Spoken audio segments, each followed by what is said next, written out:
ಇದು ನೋಡ್ರಿ ಎಷ್ಟು ಚೆನ್ನಾಗಿ ಉಂಟು ಹೇಳಿ. 4 ಸಲ ಪಂಜಿ ಹಾಕಿ ತೆಗೆದಿದ್ದು. ಇದು ನೋಡ್ರಿ ಜಸ್ಟ್ ನೊರೆ ಉಂಟು. ಮತ್ ನಾವು ಕೆಮಿಕಲ್ ಏನೂ ಹಾಕ್ಲಿಲ್ಲ, ಸುಣ್ಣ ಪಣ್ಣ ಏನೂ ಹಾಕ್ಲಿಲ್ಲ. ಕೆಲವರು ಸುಣ್ಣ ಹಾಕ್ತಾರೆ. ಸುಣ್ಣ ಹಾಕಿದ್ರೆ ಬೆಲ್ಲ ವೈಟ್ ಬರ್ತದೆ, ಹೋಗ್ತದೆ. ಇದು ಎಷ್ಟೊತ್ತು ಹಿಂಗೆ ಇಟ್ಟಿರ್ತೀರಿ ಇಲ್ಲಿ? ಇದು ಇನ್ನೊಂದು ತಾಸಿಗೆ ತುಂಬೋದು. ಸ್ವಲ್ಪ ತಣ್ಣಗಾಗ ತನಕ ಇಲ್ದೆ ಹೋದ್ರೆ ಕ್ಯಾನು ಮಲ್ಟ್ ಹೋಗ್ಬಿಡ್ತದೆ, ಕ್ಯಾನು ವಾರಿ ಆಗ್ತದೆ. ಈಗಿನ ಕ್ಯಾನು ಸ್ಮೂತ್. ಹೌದು, ಬಿಸಿ ಇತ್ತಂದ್ರೆ ಹೋಗ್ಬಿಡ್ತಾವ. ಸ್ವಲ್ಪ ತಣ್ಣಗಾಗ ಒಂದ್ ಸೈಡ್ ಮೊದ್ಲೆಲ್ಲ ಇದ್ರ ಡಬ್ಬಿಲಿ ಹಾಕ್ತಿರಿ ನೋಡಿ. ಆ ಡಬ್ಬೆ ಬೆಸ್ಟ್. ಇದು ಹಂಗೇಳಿ ಈ ಕ್ಯಾನ್ ಉಂಟಲ್ರಿ 25 kg ಹಿಡಿತದೆ. ಲಾಸ್ ಇಲ್ಲ. ನಾವು ಕೊಡೋರಿಗೆ ಲಾಸ್, ಬೆಳೆಗಾರರಿಗೆ ಲಾಸ್.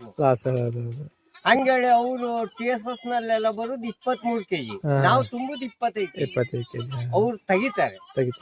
ತೆಗೆದು ಎರಡನೇ ಮತ್ ಸಕ್ಕರೆ ಹಾಕಿ ಸ್ವಲ್ಪ ಬೇರೆ ಹದ ಮಾಡ್ತಾರೆ. ಪುಡಿ ಸಕ್ಕರೆ ಹಾಕ್ಬಿಟ್ರೆ ಅವ್ರಿಗೆ ಏನಾದ್ರು ಕೆಮಿಕಲ್ ಇರ್ತೈತಲ್ರಿ ಸಕ್ಕರೆಗೆ, ಅವು ಉತ್ತರ ಹೆಚ್ಚಿಗೆ ಬಂದಂಗ ಆಗ್ತದೆ. ಅವರು ಈಗ ಕ್ರೆಷರ್ ನಲ್ಲೆಲ್ಲ ಎಂತ ಮಾಡ್ತಾರೆ ಅಂದ್ರೆ, ಈಗ ನಾ ಕೊಬ್ಬರಿಗೆ ಇಳಿಸ್ಬೇಕಾದ್ರೆ ನೋಡಿದ್ರಲ್ಲ, ಅದಕ್ಕೆ 25 kg ಸಕ್ಕರೆ ಹಾಕ್ಬಿಟ್ರೆ 2 ಕ್ಯಾನ್ ಬೆಲ್ಲ ನೀವು ಇಟ್ಕೊಳ್ತೀರಿ. ಹಿಂಗಾಗ್ತದೆ ಪರ್ಸೆಂಟೇಜ್. ಆ ಸಕ್ಕರೆಯಲ್ಲಿ ನಮ್ ಬೆಲ್ಲ ಕೆತ್ತೋಗ್ತದೆ. ಇದಾದ್ರೆ ಹಂಗಾಗೋದ್ರಿ. ನಾವೆಂತ ಮಾಡಲ್ಲ, ಇದೆ ಇಷ್ಟೇ. ಬಂಗಾರಿ ಹೇಳಿ, ದುರ್ಗಾ ನಾಯ್ಕ ಹೆಸರು. ಎಷ್ಟು ವರ್ಷದಿಂದ ಅಲ್ಲಿ ಮನೆ ಹಬ್ಬ ಮಾಡ್ತೀವಿ? ನಮ್ದು ನಾ ಸಣ್ಣಿದ್ದಾಗ ಸುಮಾರು ಒಂದು 15 ವರ್ಷದಲ್ಲೇ ಶುರು ಮಾಡಿದ್ದೀನಿ. ನಾನು ಬೇರೆ ಮನೆ ಆಲೆ ಮನೆಗೆಲ್ಲ ಹೋದಾಗ ನಂಗೆ ವಾಪಸ್ ಕಳ್ಸಿದ್ರು. ಹಾಲುದೆಲ್ಲ ಏನು ಕೊಡ್ದೆ ನೀವು. ಆ ಸಿಟ್ಟಿಗೆ ನನ್ನ ತಾಯಿ ತರ್ಕ ಹೋಗಿ ಒಂದು ಆಲೆ ಮನೆ ನೆಡದಲ್ಲಿ ಹೋಗಿ ಅವ್ರ ಹತ್ರ ಕಷ್ಟ ಹೇಳಿಕಿಂದ ಒಂದು 30 ಕಬ್ಬಿನ ಬೀಜ ಕೊಟ್ಟಿದ್ರು ಅವರು.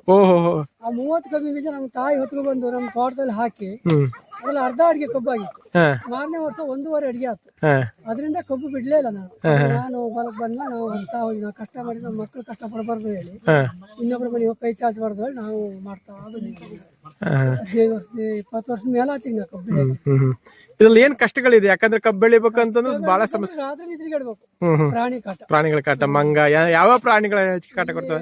ಹಂದಿ, ಕಾಡ್ಕೋಣ, ಮಂಗ, 3 ಕಾಟ ಐತಿ. ನೆರಿ ಕಾಟನೂ ಐತಿ. ಅವಾಗ ಸ್ವಲ್ಪ ಹೆದರ್ಸಿ ಓಡೋಗ್ತಾವ. ಕಾಟ ಐತಿ. ಅದರಿಂದ ಇಲ್ಲಿ ರಾತ್ರಿ ನಿದ್ರಿಗಟ್ಟಿಗೆ ಕಬ್ಬು ಬೆಳೆಯೋದು. ಹೌದಲ್ಲ, ಇಲ್ಲಿ ಕಷ್ಟ ಆಗ್ತದೆ. ಇಲ್ಲಿ ಕೆಲಸಗಾರ ಹೇಗೆ ಸಿಗ್ತಾರ? ಇದಕ್ಕೆ ಸಿಗ್ತಾರೆ, ಆದ್ರೆ ಸ್ವಲ್ಪ ಖರ್ಚು ಮಾಡ್ಬೇಕು. ಅವರಿಗೆ ಕೈ ಬಿಸಿ ಮಾಡಿದ್ರೆ. ಯಾಕಂದ್ರೆ ಈಗ ಬೆಲ್ಲ ರೇಟು ಸಿಕ್ಕಾಬಿಟ್ಟೆ ಇದೆ, ಅದು ನಿಮ್ ಖರ್ಚುಗಳು ಅಷ್ಟೇ. ಅವರಿಗೆ ನಾವು ಕಡಿಮೆ ಕೊಟ್ಟರೆ ಬೇಕಷ್ಟು ತಗೊಳ್ತಾರೆ. ರೇಟ್ ಹೆಚ್ಚು ಹೇಳ್ಬಿಟ್ಟು ಅವ್ರಿಗೆ ಹೆಚ್ಚಾಗಿ ಕಾಣ್ತದೆ. ಅದು ನಿಮ್ ಕಷ್ಟ ಗೊತ್ತಾಗಲ್ಲ ಅವ್ರಿಗೆ. ಬೆಲ್ಲ ತಗೊಳ್ತಾರೆ, ನಮ್ಮ ಬೆಲ್ಲ ಉಳಿಯೋದಿಲ್ಲ. ಹೌದಲ್ಲ, ಎಲ್ಲ ನಂಗೀಗ ಸುಮಾರೊಂದು 8-10 ಜನ ಹೇಳ್ಯಾರ ಬೆಲ್ಲ ನಂಗೆ ಕೊಡ್ಲಿಕ್ಕೆ ಸಾಕು. ಅಂದ್ರೆ ಈ ರೀತಿ ಈಗೆಲ್ಲ ಮಷೀನ್ ಅಲ್ಲಿ ಮಾಡೋದು, ನೀವು ಹಳೆ ಪದ್ಧತಿನೇ ನಡ್ಸ್ಕೊಂಡ್ ಬರ್ತಿದ್ರಲ್ಲ. ಮಿಷನ್ ನಲ್ಲಿ ಬೆಲ್ಲ ಹಾಳಾಗ್ತದೆ. ಹೌದಲ್ಲ, ಎದಕ್ಕೆ ಏನ್ ಡಿಫ್ರೆನ್ಸ್ ಮಷೀನ್ ಅಲ್ಲಿ ಮಾಡೋದು? ಮಿಷನ್ ಮಾಡಿದ್ರೆ ಅವ್ರ ಕೆಲಸ ಕ್ಲೀನ್ ಆಗೋದಿಲ್ಲ. ನಮ್ಗೆ ಗಡಬಡೆ ಮಾಡಿ ಹೊಡಿತಾರ ಕಬ್ಬು. ಅದ್ರೊಳಗೆ ಕಬ್ಬಿನ ಪೀಸ್ ಎಲ್ಲ ಹೋಗಿರ್ತೈತೆ. ಎಷ್ಟು ನಾವು ಪಂಜಿ ಹಾಕಿರೋ ಅದು ಹೋಗೋದಿಲ್ಲ.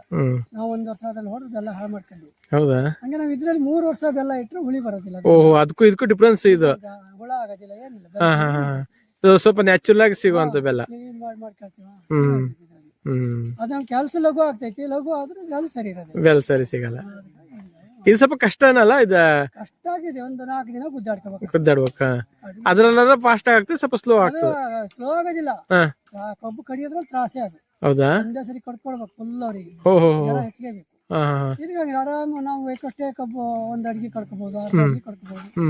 ಹಿಂಗ್ ಮಾಡ್ತೀವಿ. ಈ ಕೋಣನೆಲ್ಲ ನೀವೇ ಸಾಕಿದ್ದು ಬೇರೆ ಕಡೆ ಮತ್ತೆ ಬಾಡಿಗೆ ತಂದು ಮಾಡ್ತೀರಾ? ಬಾಡಿಗೆ ಬಂದಿದೆ. ಬಾಡಿಗೆ ತರ್ಬೇಕು. ಮಷಿನ್ ಅದು ಎಲ್ಲ ಬೇರೆ ಕಡೆ ತನಕ ಮಾಡ್ಬೇಕು. ಈಗ ಕಬ್ಬು ಬೆಳೆದು ಮಾಡೋದು ಒಂದು ದೊಡ್ಡ ಕ್ರಿಯೆನೇ, ದೊಡ್ಡ ಪ್ರೊಸೆಸ್. ಅದನ್ನ ಹೇಗೆ ಒಂದು ಸಿಂಪಲ್ ಆಗಿ ಹೇಳ್ಬೋದಾ? ಅದು ನಾವು ಈಗ ಬೀಜ ಕಡಿತೇವೆ. ಬೀಜ ಕಡಿದ ನಂತರ ಅದು ಸ್ವಲ್ಪ ಬೀಜ ಒಣಸಿ ಸ್ವಲ್ಪ ಬಾಡಬೇಕು. ಆನಂತರ ನೀರಿ ಹಾಕೋದು. ನೀರಿ ಒಂದು 4 ದಿನ ನೆನೆಸಿ ಕಡಿ. ಅದ್ರ ನಂತರ ಬೇರೆ ಕಟ್ಟೋದು. ಆ ಬೀಜ ಬಿಡಿಸಿ ಬೇರೆ ಕಟ್ಬೋದು, ಹಂಗೇನೋ ಕಟ್ಟಬಹುದು. ಆ ನಂತರ ಬಿಡಿಸಿ ನಾವು ಹೊಳೆ ಹೊಡೆದು ಹೊಳೆಯಲ್ಲಿ ಕುಂಡಿಸಿ ಮೇಲೆ ಮಣ್ಣು ಮುಚ್ಚಿ ನೀರು ಬಿಡೋದು. ಗೊಬ್ಬರ ಕಡಿ ಹಾಕ್ಬೋದು. ಅದಕ್ಕೆ ಮೇಲ್ಗಡೆ ನೀರ್ ಕೊಡ್ತಾ ಹೋಗ್ತೀರಾ ಹೇಗೆ? ಕೊಡ್ತಾ ಹೋಗ್ತೀವಿ. ಹಾ ಹಾ ಹಾ. ಕಡಿ ಅದ್ರ ಮೇಲೆ ಗೊಬ್ಬರ ಹಾಕಿ ಕಡಿದ 16 ದಿವಸಕ್ಕೆ ನಾವು ಅದು ಮಣ್ಣು ಎಳೆಯಕ್ಕೆ ಬರ್ತದೆ. ಮಣ್ಣು ಎಳೆಗೆ ಬರ್ತದೆ. ಹಾ. ಮಣ್ಣು ಸ್ವಲ್ಪ ಬುಡ ಕೊಚ್ಚಾಗ ಹ್ಮ್. ಆನಂತರ ಕಡೆ ಒಂದು 15-20 ದಿವಸ ಬಿಟ್ಟು ಮಣ್ಣು ಸ್ವಲ್ಪ ಸಣ್ಣ ಮಣ್ಣು ಮಾಡೋದು. ಹಾ ಹಾ ಹಾ. ಆನಂತರ ಮತ್ತೊಂದ್ಸರಿ ದೊಡ್ಡ ಮಣ್ಣು ಹಾಕೋದು. ಓಕೆ. ಹಾ ಹಾ. ಆಮೇಲೆ ಕೊಯ್ಯೋ ಹಂತಕ್ಕೆ ಎಷ್ಟು ದಿವಸ ಎಷ್ಟು ತಿಂಗಳ ತಗೊಂತದ್ದು? ಅದು ನಾವು ಒಂದು 8-9 ತಿಂಗಳಿಗೆ 9 ತಿಂಗಳ ಬೇಕಲ್ವಾ? 9 ತಿಂಗಳು ಕೊಯ್ದಾದ್ಮೇಲೆ ಈಗ ಆಲೆ ಮನೆ ಇದ್ರಲ್ಲಿ ಹಾಕಿ ಬೆಲ್ಲ ಇದ್ ಮಾಡ್ತೀರಾ? ಕೊಬ್ಬರಿಗೆ ಒಯ್ಯೋದು. ಹ್ಮ್. ಪಂಜಿ ಹಿಡಿದು ಪಂಜಿಗೆ ಹಾಕಿ ಅದಕ್ಕೆ ಅಷ್ಟಂತ ಅದ್ರ ಮತ್ತೆ ಬೆಲ್ಲ ಆದ ನಂತರ ಮತ್ತೆ ಅದಕ್ಕೆ ಪಂಜಿ ಹಾಕಿ ಓಹೋ.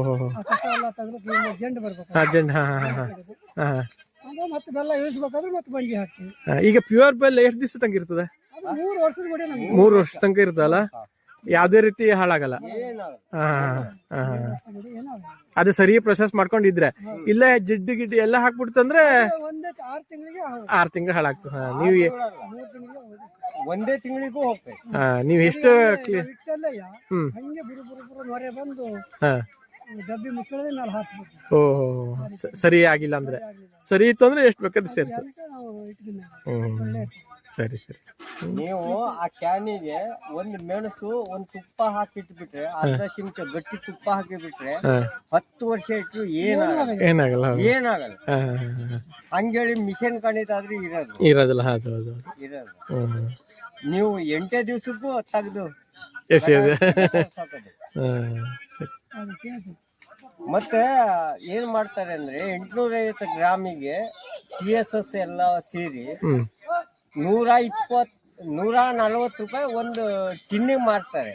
850 ಗ್ರಾಮ್ ಇರ್ತದೆ, 1 ಕಿಲೋ ಇರೋಲ್ಲ. ಹಂಗೇಳಿ ಇದು ನಮ್ದು ನ್ಯಾಚುರಲ್. ಕೆಜಿ ಅಂದ್ರೆ ಕೆಜಿ ಲೆಕ್ಕ ಬರ್ತದೆ.